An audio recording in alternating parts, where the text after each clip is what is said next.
रिश्वत का खेल। कृष्णदेव राय कला प्रेमी थे, इसीलिए कलाकारों का प्रोत्साहन बढ़ाने के लिए उनके अच्छे प्रदर्शन के लिए उन्हें पुरस्कार देकर सम्मानित करते रहते थे।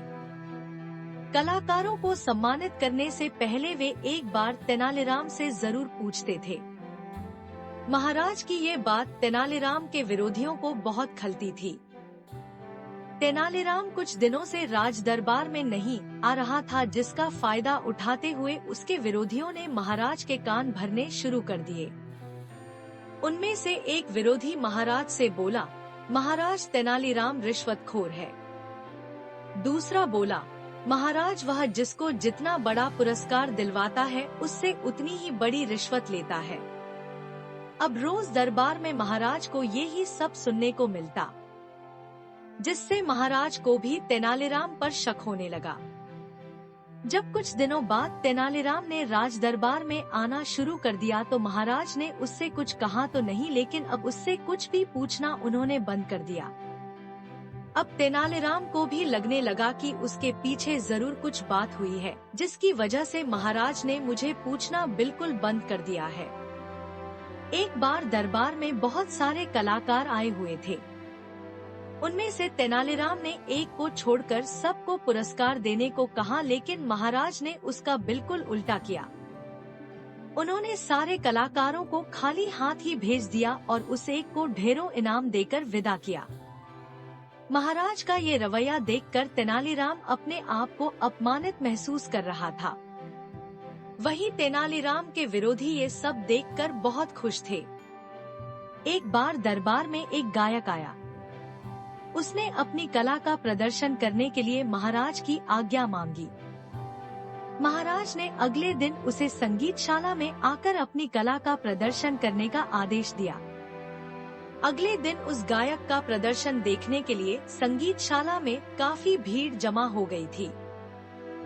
महाराज के आते ही उसने गायन शुरू किया तो चारों ओर वाह वाह होने लगी। गायन समाप्त होते ही तेनालीराम बोला, तुमने बहुत अच्छा प्रदर्शन किया है। मैंने तुम्हारे जैसा कलाकार आज तक नहीं देखा। तुम्हारे प्रदर्शन के लिए तुम्हें कम से कम 15,000 मुद्राएं मिलनी चाहिए। महाराज तेनालीराम की ओर देखते हुए बोले, सच में तुम्हारा प्रदर्शन तो काबिले तारीफ था, लेकिन तुम्हें देने के लिए हमारे पास इतना धन ही नहीं कि हम तुम्हें दे सके। बेचारा गायक निराश होकर अपना सामान बटोरने लगा कि तभी तेनालीराम ने एक पोटली लाकर उसे थमा दी। तभी राजपुरोहित बोला, ये तो महाराज का अपमान हो रहा है। जब आपने उस कलाकार को कुछ नहीं दिया तो तेनालीराम को देने की क्या जरूरत थी। यह सुनते ही महाराज गुस्से से लाल पीले हो गए। उन्होंने सैनिकों को तेनालीराम और गायक को पकड़कर अपने पास लाने का आदेश दिया। सैनिक गायक और तेनालीराम को पकड़कर महाराज के पास ले आए। महाराज ने एक सेवक से उस पोटली को छीनकर उसे खोलने का आदेश दिया। जैसे ही सेवक ने पोटली खोली तो उसमें मिट्टी का खाली बर्तन था, जिसे देखकर वहां उपस्थित सभी लोग अचंभित थे। महाराज ने तेनालीराम से पूछा, तुमने ये खाली बर्तन क्यों दिया है? तेनालीराम बोला, महाराज यह गायक बहुत दूर से आपके पास आया था। मैंने सोचा पुरस्कार न सही कम से कम इस खाली बर्तन में वाहवाही भर कर ले जाएगा, इसीलिए मैंने ये खाली बर्तन इसे दे दिया। तेनालीराम का जवाब सुनते ही महाराज का गुस्सा फुर्र हो गया और उन्होंने उस गायक को 15,000 स्वर्ण मुद्राएं इनाम के रूप में दे दी।